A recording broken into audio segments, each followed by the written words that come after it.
বিশ্বনবী কিয়ামতের দিন শুধু কাঁদতে থাকবে। আকাশের জলজলে সূর্যটা মাথার কাছে চলে আসবে, মাথার মগজগুলো ভাতের মাড়ের মতো গলে গলে নাকের ছিদ্র কানের ছিদ্র দিয়ে বেয়ে বেয়ে পড়বে। তৃষ্ণায় ক্ষুধায় জিহ্বাটা বের হয়ে কুকুরের মতো নাভিস্থল পর্যন্ত ঝুলতে থাকবে। জমিনটারে তামার জমিন বানিয়ে দেওয়া হবে। সবাই শুধু বলবে ইয়া নাফসি ইয়া নাফসি, আল্লাহ তুমি আমারে বাঁচাও।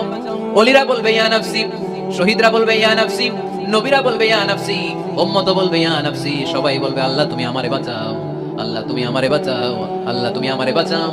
ঠিক ওই মুহূর্তে বিশ্বনবী প্যারা নবী মাকামে মাহমুদে সিজদায় পড়ে কাঁদবে। তিনি ইয়া নাফসি না বলে চিৎকার করে কেঁদে কেঁদে বলবে উম্মতি উম্মতি রবলি হাবিলি উম্মতি, ও রব আমার উম্মতকে তুমি বাঁচাও। পুরো কিয়ামত জুড়ে চিৎকার ইয়া নাফসি আল্লাহ আমারে বাঁচাও। বিশ্বনবী বলবে ইয়া উম্মতি আল্লাহ উম্মতরে বাঁচাও। সুবহানাল্লাহ পড়বেন না? বিশ্বনবী মাথা তুলবেন না। রব্বুল আলামিন সাইয়েদনা জিবরাইল আলাইহিস সালামকে পাঠাবেন, জিবরাইল যাও নবীকে জিজ্ঞেস করো ইয়া নবী আল্লাহি মা ইউবকি, কেন আপনি কাঁদেন? বিশ্বনবী মাথা তুলবেন না, সিজদারত অবস্থায় উত্তরে বলবেন উম্মতি উম্মতি, আল্লাহ আমার উম্মতের কি হবে আপনি বলেন, আমার উম্মতরে আপনি বাঁচান।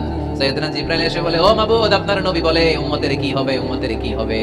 আল্লাহ বলেন জিবরাইল আমার নবীরে যে বলো ইন্না সানুহদিকা ফি উম্মতিকা ফালা নাসু, আমি আমার নবীর দুনিয়ার বুকে যখন মন খারাপ ছিল তখন যেমনি মন ভালো করে দিয়েছি, আজকেও আমার নবীর উম্মতের ব্যাপারে এমন একটা ঘোষণা আমি দেব, এই ঘোষণা শুনে আমার নবী খুশি হয়ে যাবে। সারা দুনিয়াতে দুনিয়ার বুকে নবী যখনই পেরেশান, নবীর মন খারাপ, আমি যেমনি মন ভালো করে দিয়েছি, আজকেও এই কিয়ামতের ময়দানে নবীকে এমন ঘোষণা শোনাবো, এই ঘোষণা শুনে আমার নবী খুশি হয়ে যাবে। চিল্লায় পড়তে হবে আল্লাহু আকবার। আল্লাহ তখন বলবে নবী মাথা তোলেন, মাথা তোলেন, ইরফা রাসাক, নবী মাথা তোলেন, সাল তু'তা, আপনার কান্না আমার সহ্য হয় না, সাল তু'তা, যা যাবেন তাই দেব। ইশফা তুশাফা, যার ব্যাপারে আপনি আজকে সুপারিশ করবেন তার জন্য আমি সুপারিশ কবুল করে নেব। ওয়া সাউফা ইউতিকা রাব্বুকা ফাতারদা, নবী এমন এমন জিনিস আপনারা দেব আপনি খুশি হবেন, তারপরে নবী খুশি হবেন না। নবী অস্থির হয়ে থাকবেন আমাদের জন্য, একটা পতাকা নিয়ে আমাদের সবাইকে নিয়ে আমার নবী পেয়ারা নবী জান্নাতের দরজার মধ্যে একটা ধাক্কা দিবেন, পড়েন আল্লাহু আকবার। জান্নাতের রক্ষী ফেরেশতা বলবে মান আনতা, আপনি কে? বিশ্বনবী বলবেন আনা মুহাম্মদ, আমার নাম মুহাম্মদ সাল্লাল্লাহু। মুহাম্মদ শোনার পরে গার্ড অফ অনার দিয়ে বিশ্বনবীর জন্য জান্নাতের বিশাল দরজাগুলো খুলে দেয়া হবে। আর জান্নাতের ফেরেশতারা বলবে নবী গো, জান্নাত সৃষ্টির পর থেকে আজ পর্যন্ত আমরা দাঁড়িয়ে আছি, কবে আপনি জান্নাতে ধাক্কা মারবেন আর আপনার জন্য জান্নাতের দরজা খুলে দেব। আপনার আগে যেন কারো জন্য জান্নাতের দরজা খোলা না হয়, এ ব্যাপারে আমাদেরকে কঠোর নির্দেশনা দিয়েছে কে? বিশ্বনবী লক্ষ লক্ষ কোটি কোটি উম্মতে মুহাম্মাদীকে নিয়ে সেদিন জান্নাতের ভেতরে যখন ঢুকবেন তখন বিশ্বনবীর মনটারে খুশি করে দিবে কে? ওয়ালা সাউফা ইউতিকা রাব্বুকা ফাতারদা, নবী হে এমন এমন জিনিস আপনারে আমি দান করব, আপনি খুশি হয়ে যাবেন। তার মানে মন খারাপ হলে নবীর মন ভালো করে কে? এরপরে নবীর আল্লাহ স্মরণ করায় দিচ্ছেন আলাম ইয়াজিদাকা ইয়াতীমান ফাআওয়া ওয়া ওয়াজাদাকা দাল্লান ফাহাদা, নবী গো আমি কি আপনার ইয়াতিম পাই নাই, তারপরে আমি কি আপনার লালন পালনের ব্যবস্থা করি নাই? সুবহানাল্লাহ পড়েন। আমার নবী ইয়াতিম হয়ে বড় হয়েছে, জানেন? ইয়াতিম হয়ে লালিত পালিত হয়েছেন। তিনি যখন মায়ের পেটে বিশ্বনবীর বাবাকে নিয়ে গিয়ে তুলে নিয়েছে কে? 6 বছর বয়সে মাকে তুলে নিল কে? দাদা আব্দুল মুত্তালিবের কাছে লালিত পালিত হলেন। 8 বছর বয়সে দাদাকেও নিয়ে গেল কে? এরপরে ইয়াতিম নবী চাচার কাছে লালিত পালিত হলেন। সুবহানাল্লাহ পড়েন। এজন্য আল্লাহ বললেন আওয়া আলাম ইয়াজিদিকা ইয়াতীমান ফাআওয়া, নবী হে আমি কি আপনার ইয়াতিম ভাই নাই আর আপনারে কি আমি আপনার চাচার কাছে লালন পালনের ব্যবস্থা করে দেই নাই? তো এই ছোট্টবেলায় আপনি ইয়াতিম, আপনারা দেখার কেউ নাই, তখন যদি আমি আপনারে সাহায্য করতে পারি, ওই আল্লাহ এখনো আসিনা নাই? বিপদের কালে আমার নবীর সাহায্য করে উত্তরণের ব্যবস্থা করেছে যে, মুসলমানদের এই ক্রান্তি লগ্নে মুসলমানদের সংকট দূর করার জন্য আমার আল্লাহর রহমত আজও আছে না নাই? পরীক্ষা দিতে হবে, আমাদের পরীক্ষায় পাশ করতে হবে। ওয়ালা তাহিনু ওয়ালা তাহজানু ওয়া আনতুমুল আ'লাউনা ইন কুনতুম মুমিনিন, ভয় পেও না, নিরাশ হয়ো না, হতাশ হয়ো না, বিজয় তোমাদেরই হবে যদি মুমিন হও। চিল্লায় বলেন ঠিক কি না? আলাম ইয়াজিদিকা ইয়াতীমান ফাআওয়া, নবী আপনার ইয়াতীম হিসেবে পেয়েছি, তখন আপনারে আশ্রয় দিয়েছি। তারপরে আল্লাহ বললেন ওয়া ওয়াজাদাকা দাল্লান ফাহাদা, আপনারে আমি দল্লান হিসেবে পেয়েছি, তারপরে রাস্তা দেখিয়েছি। আপনি রাস্তা খুঁজছিলেন, দল্লুন শব্দের অর্থ গোমরা, পথহারা, কিন্তু রাসূল সাল্লাল্লাহু আলাইহি ওয়াসাল্লামের ক্ষেত্রে এই অর্থ করা যাবে না। আমার নবী গোমরা ছিলেন না, আমার নবী পথভ্রষ্ট ছিলেন না। যদিও অফিশিয়ালি আমার নবী 40 বছর বয়সে নবী হয়েছেন, কিন্তু 40 বছরের আগের জীবনীটাও আমাদের জন্য অনুপম আদর্শ আর নমুনা। চিল্লায় বলেন ঠিক কি না? 40 বছর আগেও নবী সত্য কথা বলতেন, 40 বছর আগে তিনি দান করতেন, নবী হওয়ার আগেও তিনি আত্মীয়দের সাথে সুসম্পর্ক রাখতেন, মানুষের বোঝা বইয়ে দিতেন, সত্য যেখানে বিপন্ন সাহসী সৈনিক হয়ে বিশ্বনবী দাঁড়িয়ে যেতেন। চিল্লায় এখন ঠিক কি না? এজন্য আল্লাহ বলেন ওয়া ওয়াজাদাকা দাল্লান ফাহাদা, নবী আপনি পথ খুঁজছিলেন, আমি আপনারে পথ দেখিয়েছি। আমাদেরকে পথ দেখায় কে? রাসূল সাল্লাল্লাহু আলাইহি ওয়াসাল্লাম মহাসত্যের অনুসন্ধান করছিলেন। দল্লাল অর্থ এখানে পথহারা পথিকের মতো আপনি খুঁজছিলেন, কই যাবেন, ডানে না বায়ে। রাসূল সাল্লাল্লাহু আলাইহি ওয়াসাল্লাম সত্যের পথ খুঁজছিলেন, ডানে না বায়ে। আল্লাহ বলেন বায়ে না, ডানে যান। ফাহাদা, আল্লাহ হেদায়েতের রাস্তায় তুলে দিলেন। সুবহানাল্লাহ পড়েন। আমরা যদি পথ ভুলে যাই, আমাদের পথ দেখায় কে? সবাই বলেন আমাদের পথ দেখায় কে? আমাদের পথ দেখায় কে? আমরা প্রতিদিন পড়ি ইহদিনাস সিরাতাল, সবাই পড়েন ইহদিনাস সিরাতাল। ও আল্লাহ আমাদেরকে সরল সঠিক পথ দেখাও। আল্লাহ বললেন নবী আপনাকে আমি পথ দেখিয়েছি। এরপর আল্লাহ বললেন ওয়াজাদাকা আইলান ফাআগনা, নবী আপনি ছিলেন নিঃস্ব, আপনার টাকা পয়সা ছিল না। খাদিজার সাথে বিয়ে দেওয়ার মাধ্যমে আমি আপনার নিঃস্বতা দূর করে ধনী বানিয়ে দিয়েছি। সুবহানাল্লাহ পড়েন। রাসূল সাল্লাল্লাহু আলাইহি ওয়াসাল্লাম মেষ চড়াতেন। মা বা'আসাল্লাহু নাবিয়্যান ইল্লা রাআল গানাম। এই পৃথিবীতে এমন কোন নবী নাই যে নবী ছাগল চড়ায় নাই। আপনারা ছাগল চড়ান তো? আপনাদের নবীরা ছাগল ছড়িয়েছেন। বুখারীর বর্ণনা, মা বা'আসাল্লাহু নাবিয়্যান ইল্লা রাআল গানাম। এই পৃথিবীতে এমন কোন নবী নাই যে নবী ছাগল চড়ায় নাই। বিশ্বনবী ছাগল চড়াতেন অল্প কিছু পারিশ্রমিকের বিনিময়ে। সুবহানাল্লাহ পড়েন। কারণ আমার নবী শিখিয়েছেন পরিশ্রমে লজ্জা নেই, লজ্জা অলসতায়। ঠিক কি না? পরিশ্রমে কোনো লজ্জা আছে? লজ্জা অলসতায়। ঠিক কি না? রাসূল সাল্লাল্লাহু আলাইহি ওয়াসাল্লামের টাকা পয়সা ছিল না। আম্মা জান খাদিজাতুল কুবরা রাদিয়াল্লাহু তাআলা আনহার সাথে যখন বিয়ে হলো, বিয়ের পরে এই ধনাঢ্য মহিয়সী নারী বললেন, ইয়া রাসূলুল্লাহ আমার সম্পদের দরকার নাই, আমি আপনারে পেয়েছি, আপনারে পেয়ে আমি খুশি। আমার সব সমুদয় সম্পত্তি আপনার পায়ের সামনে আমি ঢেলে দিলাম, আপনি ইচ্ছামতো ইসলামের জন্য, ইসলাম প্রচারে এই সম্পদ ব্যয় করা শুরু করে দেন। সুবহানাল্লাহ পড়তে পারলেন না? ওয়াজাদাকা আইলান ফাআগনা, তাফসীরে এসেছে ফাআগনা বিখাদিজা। নবী আপনি ছিলেন নিঃস্ব, দরিদ্র, টাকা পয়সা ছিল না। খাদিজার সাথে বিয়ের মাধ্যমে আমি আপনার ধনী বানাই দিলাম। তার মানে নবী আপনি ছিলেন ইয়াতীম, আপনার আমি লালন পালনের ব্যবস্থা করে দিলাম। আপনি পথ খুঁজছিলেন, কোন পথে আগাবেন, পথ দেখাইয়ে দিলাম। আপনি নিঃস্ব ছিলেন, আমি আপনার লালন পালনের ব্যবস্থা করে দিলাম, পথ দেখাইয়ে দিলাম। আপনার টাকা পয়সা ছিল না, খাদিজার সাথে বিয়ের মাধ্যমে ধনী বানাইয়ে দিলাম। সুবহানাল্লাহ। নবীর মন খারাপ তো, নবীর মন ভালো করার চেষ্টা করতেছে। দেখেন বন্ধু বন্ধু রাগ ভাঙায় কি করে। ও নবী আপনি রাগ করেন কেন? ওই যে আপনি ছোটবেলায় কষ্টে ছিলেন, আমি তো ঠিক করে দিলাম সব।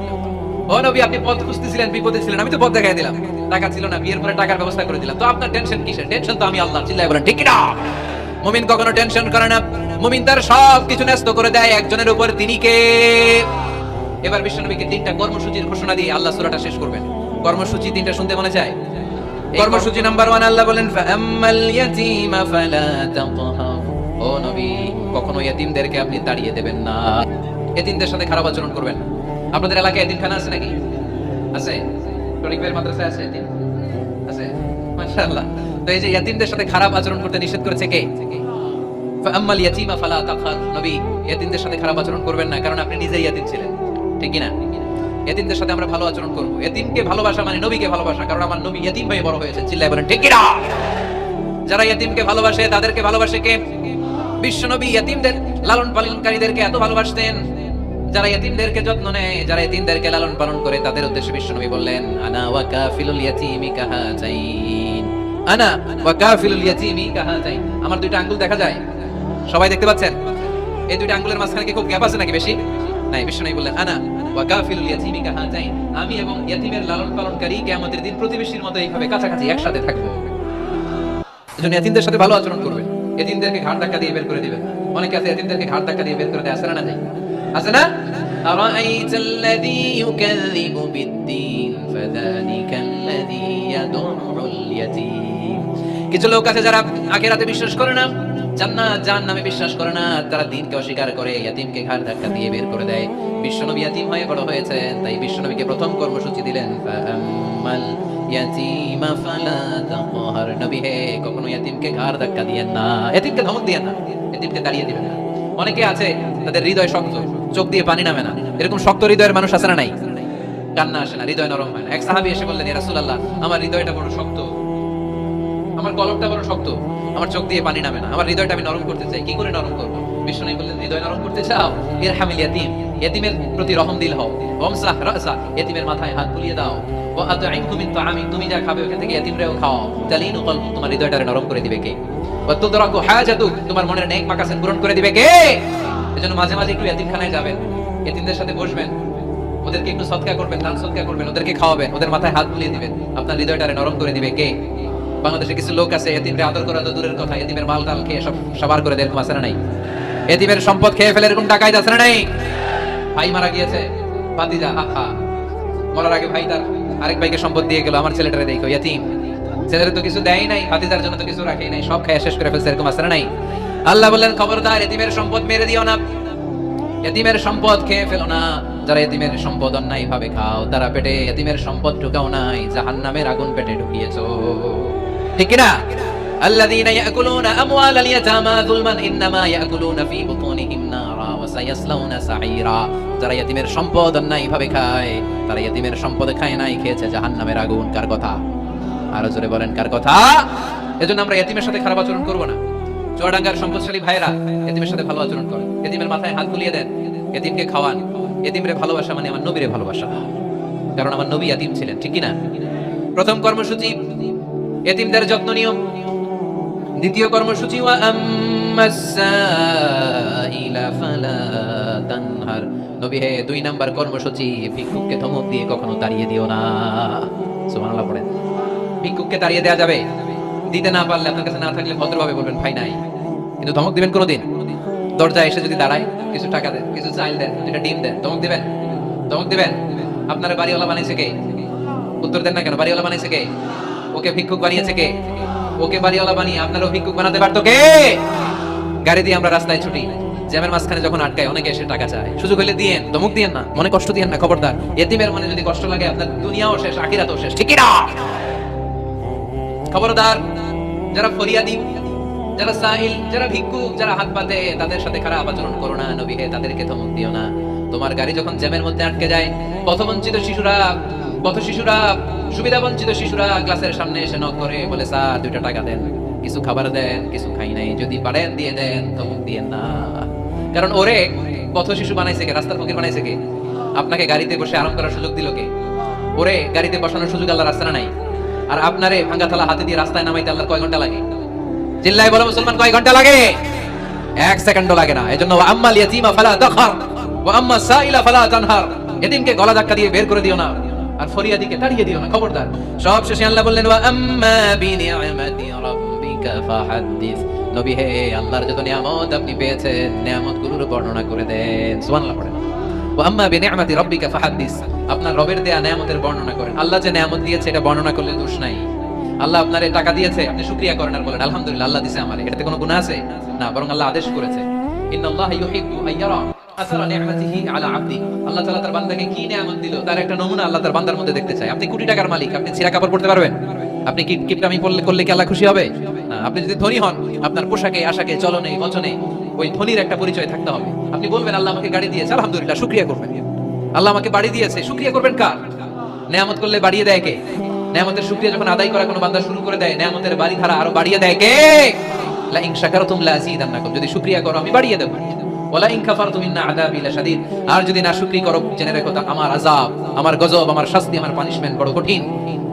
ওয়া আম্মা বিনিআমাতি রাব্বিকা ফাহাদ্দিস। 3 নাম্বার কর্মসূচি, হে নবী, আপনি নিয়ামতের শুকরিয়া করার পাশাপাশি নিয়ামতের বর্ণনা দেন। কি নিয়ামত আপনি পেয়েছেন এটা আপনি বলে বেড়ান, আর শুকরিয়া করবেন একজনের, তিনি কে? তাহলে প্রথম কর্মসূচি ছিল ইয়াতিমের সাথে ভালো আচরণ করতে হবে, ঠিক কি না? চুয়াডাঙ্গার ভাইয়েরা, আমরা কি ইয়াতিমের সাথে আজ থেকে ভালো আচরণ করতে পারবো?